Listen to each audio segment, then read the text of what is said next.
जय श्री कृष्णा। स्वागत है दोस्तों आप सभी का आपके चैनल जी जायसवाल यूट्यूब स्टोरी में।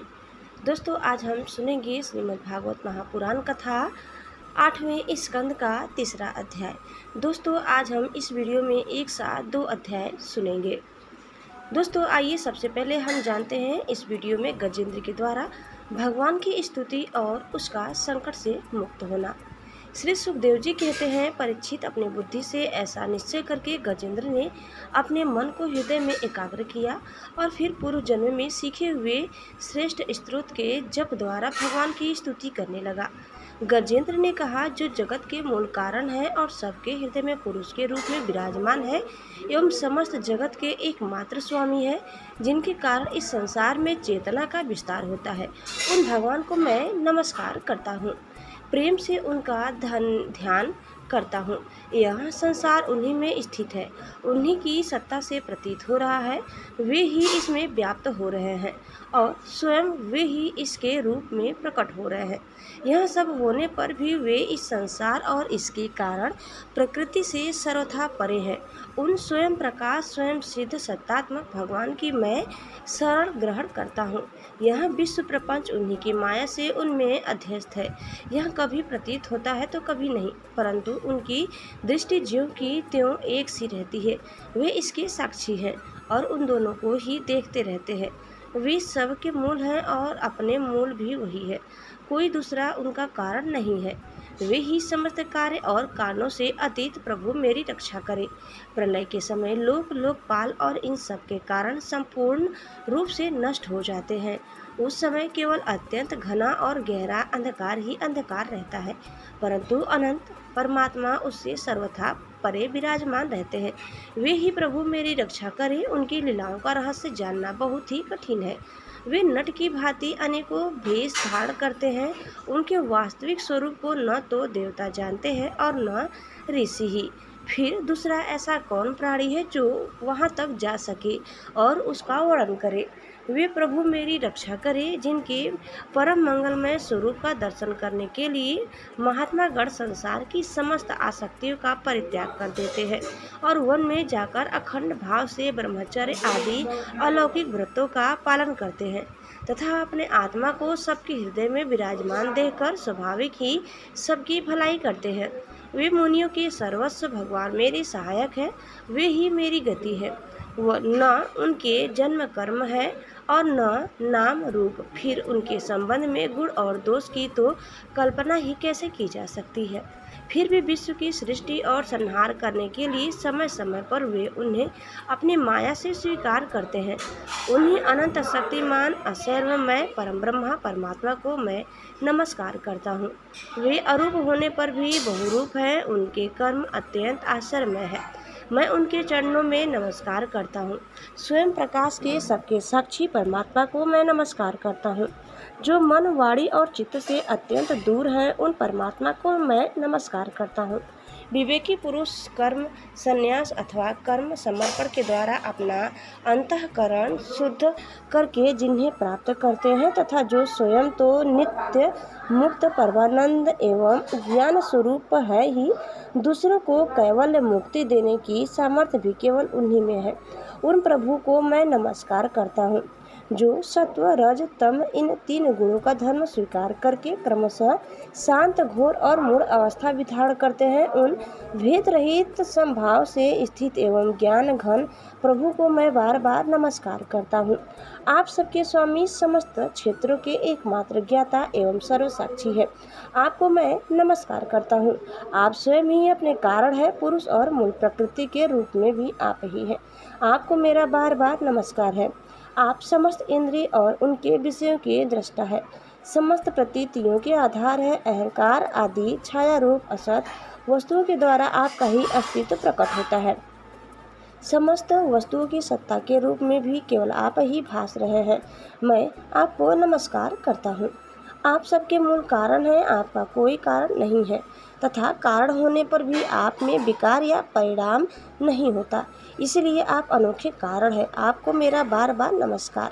जैसे समस्त नदी, झरने आदि का परम आश्रय समुद्र है, वैसे ही आप समस्त वेद और शास्त्रों के परम तात्पर्य है। आप मोक्ष स्वरूप है और समस्त संत आपकी ही शरण ग्रहण करते हैं। अतः आपको मैं नमस्कार करता हूँ। जैसे यज्ञ के काष्ठ अग्नि में अग्नि गुप्त रहती है, वैसे ही आपने अपने ज्ञान को गुणों की माया से ढक रखा है। गुणों के क्षोभ होने पर उनके द्वारा विविध प्रकार की सृष्टि रचना का आप संकल्प करते हैं। जो लोग कर्म संन्यास अथवा कर्म समर्पण के द्वारा आत्म तत्व की भावना करके वेद शास्त्र से ऊपर उठ जाते हैं, उनकी आत्मा के रूप में आप स्वयं प्रकाशित हो जाते हैं। आपको मैं नमस्कार करता हूँ। जैसे कोई दयालु पुरुष फंदे में पड़े हुए पशु का बंधन काट दे, वैसे ही आप मेरे जैसे शरणागतों की फांसी काट देते हैं। आप नित्य मुक्त है, परमा कल्याणमय है और भक्तों का कल्याण करने में आप कभी आलस्य नहीं करते। आपके चरणों में मेरा नमस्कार है।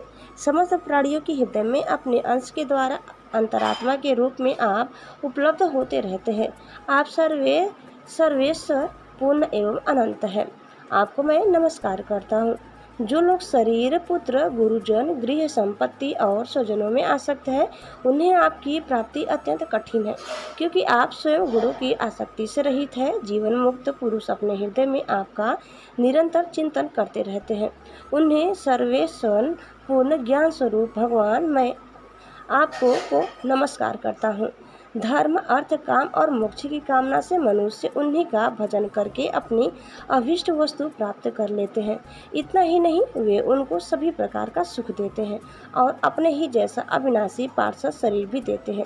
वे ही परम दयालु प्रभु मेरा उद्धार करे। जिनके अनन्य प्रेमी भक्तजन उन्हीं के शरण में रहते हुए उनसे किसी भी वस्तु की, यहाँ तक कि मोक्ष की भी अभिलाषा नहीं करते, केवल उनकी परम दिव्य मंगलमयी लीलाओं का गान करते हुए आनंद समुद्र में निमग्न रहते हैं। जो अविनाशी, सर्वशक्तिमान, अव्यक्त, इंद्रिय जीत और अत्यंत सूक्ष्म है, जो अत्यंत निकट रहने पर भी बहुत दूर जान पड़ते हैं, जो आध्यात्मिक योग अर्थात ज्ञान योग और भक्ति योग के द्वारा प्राप्त होते हैं, उन्हीं आदि पुरुष अनंत एवं परिपूर्ण परम ब्रह्मा परमात्मा की मैं स्तुति करता हूँ। जिनकी अत्यंत छोटी कला से अनेकों नाम रूप भेद भाव से युक्त ब्रह्मा आदि देवता, वेद और चराचर लोकों की सृष्टि हुई है। जैसे धधकती हुई आग से लपटे और प्रकाशमान सूर्य से उनकी किरणें बार बार निकलती हैं और लीन होती रहती है, वैसे ही जिन स्वयं प्रकाश परमात्मा से बुद्धि, मन, इंद्रिय और शरीर जो गुणों के प्रवाह रूप है बार बार प्रकट होते तथा लीन हो जाते हैं, वे भगवान न देवता है और न असुर। वे मनुष्य और पशु पक्षी भी नहीं है, न वे स्त्री है, न पुरुष और न नपुंसक। वे कोई साधारण या असाधारण प्राणी भी नहीं है, न वे गुण है और न कर्म, न कार्य है, न तो कारण ही। सबका निषेध हो जाने पर जो कुछ बचा रहता है वही उनका स्वरूप है तथा वे ही सब कुछ है। वे ही परमात्मा मेरे उद्धार के लिए प्रकट हो। मैं जीना नहीं चाहता। यही हाथी की योनि बाहर और भीतर सब ओर से अज्ञान रूप आवरण के द्वारा ढकी हुई है। इसको रहकर करना ही क्या है। मैं तो आत्म प्रकाश को ढकने वाले उस अज्ञान रूप आवरण से छूटना चाहता हूँ, जो काल क्रम से अपने आप नहीं छूट सकता, जो केवल भगवत कृपा अथवा तत्वज्ञान के द्वारा ही नष्ट होता है। इसीलिए मैं उन परम ब्रह्मा परमात्मा की शरण में हूँ, जो विश्व रहित होने पर भी विश्व के रचयिता और विश्व स्वरूप है, साथ ही जो विश्व की अंतरात्मा के रूप में विश्व रूप सामग्री से क्रीड़ा करते रहते हैं। उन अजन्मा परम पद स्वरूप ब्रह्मा को मैं नमस्कार करता हूँ। योगी लोग योग के द्वारा कर्म वासना और कर्म फल को भस्म करके अपने योग शुद्ध हृदय में जिन योगेश्वर भगवान का साक्षात्कार करते हैं, उन प्रभु को मैं नमस्कार करता हूँ। प्रभु, आपकी तीन शक्तियाँ सत्व, रज और तम के राग आदि वेग, असहाय और समस्त इंद्रियों और मन के विषयों के रूप में भी आप ही प्रतीत हो रहे हैं। इसीलिए जिनकी इंद्रियां वश में नहीं है, वे तो आपकी प्राप्ति का मार्ग भी नहीं पा सकते। आपकी शक्ति अनंत है, आप शरणागत वत्सल है। आपको मैं बार बार नमस्कार करता हूँ। आपकी माया अहम बुद्धि से आत्मा का स्वरूप ढक गया है, इसी से यह जीव अपने स्वरूप को नहीं जान पाता। आपकी महिमा अपार है। उन सर्वशक्तिमान एवं माधुर्य निधि भगवान की मैं शरण में हूँ। श्री सुखदेव जी कहते हैं, परीक्षित, गजेंद्र ने बिना किसी भेदभाव के निर्विशेष रूप से भगवान की स्तुति की थी, इसलिए भिन्न भिन्न नाम और रूप को अपना स्वरूप मानने वाले ब्रह्मा आदि देवता उसकी रक्षा करने के लिए नहीं आए। उस समय सर्वात्मा होने के कारण सर्व वेद स्वरूप स्वयं भगवान श्रीहरि प्रकट हो गए।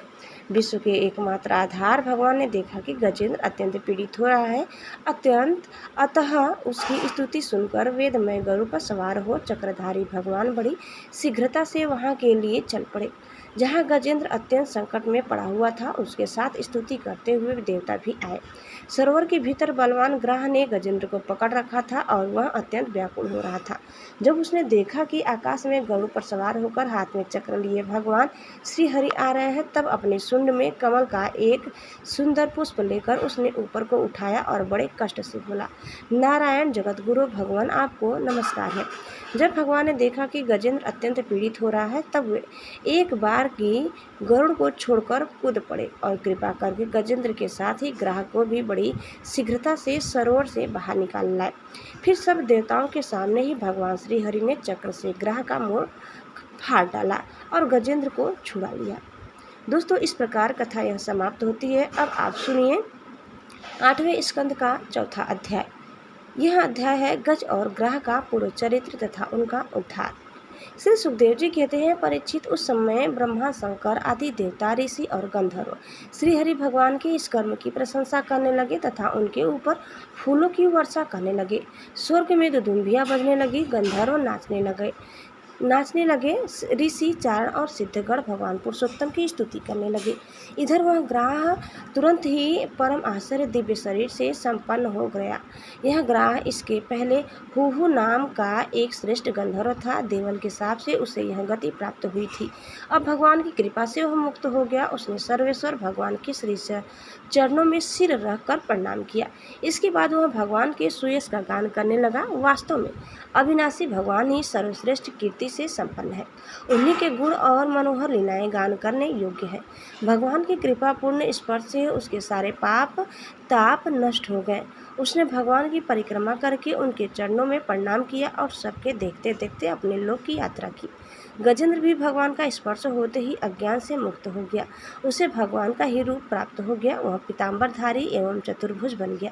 गजेंद्र पूर्व जन्म में द्रविड़ देश का पांडव वंशी राजा था। उसका नाम था इंद्रधुम्न। वह भगवान का एक श्रेष्ठ उपासक एवं अत्यंत यशस्वी था। एक बार राजा इंद्रधुम्न राजपाट छोड़कर मलय पर्वत पर रहने लगे थे। उन्होंने जटाएं बढ़ा ली, तपस्वी का वेश धारण कर लिया। एक दिन स्नान के बाद पूजा के समय मन को एकाग्र करके एवं मौन वृत्ति होकर सर्वशक्तिमान भगवान की आराधना कर रहे थे। उसी समय दैव योग से परम यशस्वी अगस्त्य मुनि अपनी शिष्य मंडली के साथ वहां आ पहुँचे।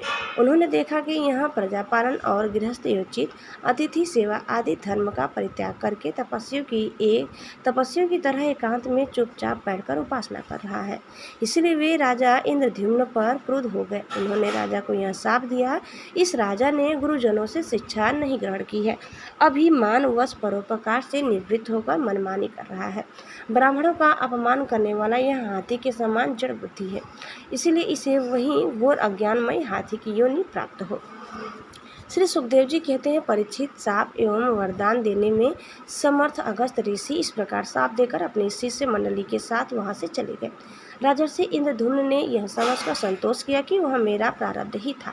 इसके बाद आत्मा की विस्मृति करा देने वाली हाथी की योनि उन्हें प्राप्त हुई। परंतु भगवान की आराधना का ऐसा प्रभाव है कि हाथी होने पर भी उन्हें भगवान की स्मृति हो ही गई। भगवान श्री हरि ने इस प्रकार गजेंद्र का उद्धार करके उसे अपना पार्षद बना लिया। गंधर्व सिद्ध देवता उनकी इस लीला का गान करने लगे और वे पार्षद रूप गजेंद्र को साथ ले गरुड़ पर सवार होकर अपने अलौकिक धाम को चले गए। कुरुवंश शिरोमणि परीक्षित, मैंने भगवान श्री कृष्ण की महिमा तथा गजेंद्र के उद्धार की कथा तुम्हें सुना दी।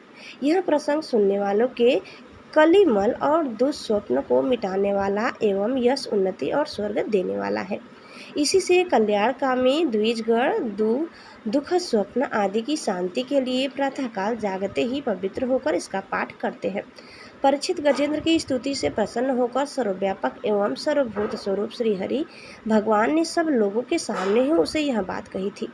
श्री भगवान ने कहा, जो लोग रात के पिछले पहर में उठकर इंद्रिय निग्रह पूर्वक एकाग्रचित्त से मेरा, तेरा तथा इस सरोवर, पर्वत एवं कंदरा, वन, वेंत, कीचक और बांस, एक झुरमुट, यहाँ के दिव्य वृक्ष तथा पर्वत शिख, मेरे ब्रह्मा जी और शिव जी के निवास स्थान, मेरे प्यारे धाम क्षीर सागर प्रकाश में श्वेत द्वीप, श्रीवत्स, कौस्तुभ मणि, वनमाला, मेरी कौमुदकी, गदा, सुदर्शन चक्र, पांचजन्य, शंख, पक्षीराज, गरुड़, मेरे सूक्ष्म कला स्वरूप शेष जी, मेरे आश्रय में रहने वाली लक्ष्मी जी, ब्रह्मा जी, देवर्षि नारद, शंकर जी तथा भक्तराज प्रहलाद, मत्स्य, कच्छप, वराह आदि अवतारों में किए हुए मेरे अनंत पुण्यमय चरित्र, सूर्य, चंद्रमा, अग्नि, ओमकार, सत्य, मूल प्रकृति, गौ, ब्राह्मण, अविनाशी, सनातन धर्म, सोम, कश्यप और धर्म की पत्नी दक्ष कन्या, गंगा, सरस्वती, अलकनंदा, यमुना, एरावत हाथी, भक्त शिरोमणि, ध्रुव सात, ब्रह्म ऋषि और पवित्र कीर्ति महापुरुषों का स्मरण करते हैं, वे समस्त पापों से छूट जाते हैं, क्योंकि ये सब के सब मेरे ही रूप हैं। प्यारे गजेंद्र, जो लोग ब्रह्म मुहूर्त में जगकर तुम्हारी की हुई स्तुति से मेरा स्तवन करेंगे, मृत्यु के समय उन्हें मैं निर्मल बुद्धि का दान करूंगा। श्री सुखदेव जी कहते हैं, परीक्षित, भगवान श्री कृष्ण ने ऐसा कहकर देवताओं को आनंदित करते हुए अपना श्रेष्ठ शंख बजाए और गरुड़ पर सवार हो गए। दोस्तों, इस प्रकार कथा यही समाप्त होता है। उम्मीद करते हैं कि आपको हमारी आज की यह कथा जरूर पसंद आई होगी। कैसी लगी कमेंट करके बताइए। चैनल में नए हैं तो प्लीज़ लाइक, शेयर और सब्सक्राइब करना न भूलें। दोस्तों, आगे की कथा आप दूसरे वीडियो में अवश्य सुनिएगा। तब तक धन्यवाद। जय श्री कृष्णा, जय श्री मन नारायण। एक बार प्रेम से बोलिए श्री बांके बिहारी लाल की जय।